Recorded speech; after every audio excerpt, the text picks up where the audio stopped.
going to start from the very beginning. My name is Savion Glover, and I'm a tap dancer.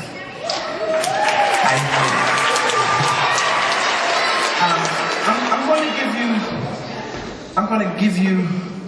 Here's my tap shoes. I'm going to give you a brief history about myself and my sort of my life so far. I started tap dancing when I was 7 years old. Well, before that, I started off as a musician. I was playing the drums in a band called 3 Plus.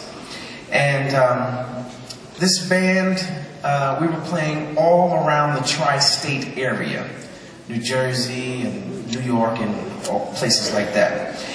We played one performance. It was a benefit.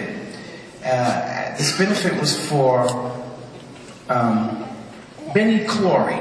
Benny Clory was a part of a dance team called the Clory Brothers, and Benny had an accident where he could, no longer dance, so we had a benefit there, and I was playing the drums. And at that benefit, my mother signed us up, myself and my 2 older brothers, signed us up for tap classes. And that was the beginning of my experience as a tap dancer. At that benefit, I saw 2 gentlemen, one Lon Chaney, and the other was Chuck Green. And I had no idea who these men were, but all I know is they had long overcoats on, and they pulled out these tap shoes from plastic bags, and they did a style of tap dancing that I had never witnessed, or seen, or heard before. So meanwhile, I was so, I'm 7 years old, and I was so, I guess, excited about what I had witnessed. I followed Lon Chaney into the dressing room, and he started talking to me and say, "Hey man, I heard you playing the drums," and his voice was all raspy and stuff like this. And he said, "You should translate your rhythms to tap dance." And at that time, I had no idea what he was talking about. Meanwhile, my mom was signing us up for tap classes. So weeks later, we began regular tap classes which was at that time called the Hines and Hatchett Dance Studio in New York. And we were going there, every weekend or whatever. Until maybe about a year and a half, 2 years later, Frank Hatchett arranged for me to audition for a show called The Tap Dance Kid. I got the show, and then I started workshopping. And that was my introduction to show business. And from there, I went on and continued to perform maybe in movies or Broadway productions or productions like this. Are any of you coming to this evening's performance? Oh, good. Good. Well, you see, this here is the setup. How are you? Good. Good. Thank you for being here. Good. This here is the setup for this evening. This evening's performance is called Steps. And what we do in this particular production is in my opinion, it's one of my more commercial efforts to present the dance, meaning that everyone can sing along, sort of. I've done, and productions like this are my own personal productions.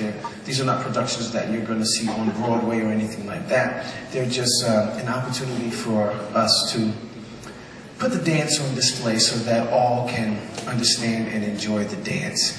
But with these staircases, these 3 staircases there, we honor and show our appreciation for those men and women who have lent their energy to stair dances. Dancers like the Nicholas Brothers, the Berry Brothers, tip, tap, and toe.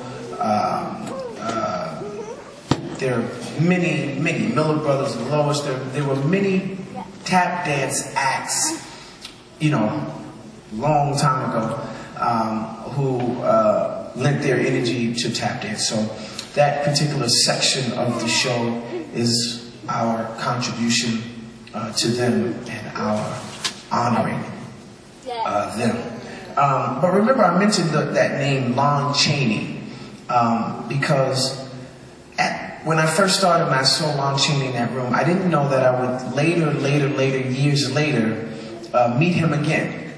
And he would be, along with about 6 other cats, he would be amongst some of the men who would change my life forever, change the way I think about tap dance, change the way I live as a man. And people like Lon Chaney, Chuck Green, Jimmy Slide, George Hillman, Ralph Brown, Buster Brown, all of these men had become just beyond role models, beyond teachers. They had become my father figure, my brother figure, my partner figure. They had begun to teach me things and lessons that I would use far away from the dance floor. So it was about the dance, but my relationship with them, it just went totally beyond the dance. And I am forever in the red zone, in the death zone when it comes to these men. Everything I do is to bring awareness to their contributions to the dance. And some women too. Well, one woman, like Diane Walker. Do any of you know Diane? Oh, yeah? Are you tap dancers? Oh, good. You tap dancers? Who is tap dancers? Oh, okay. Well, if you feel like getting up and tap dancing and coming up on the stage, don't do it.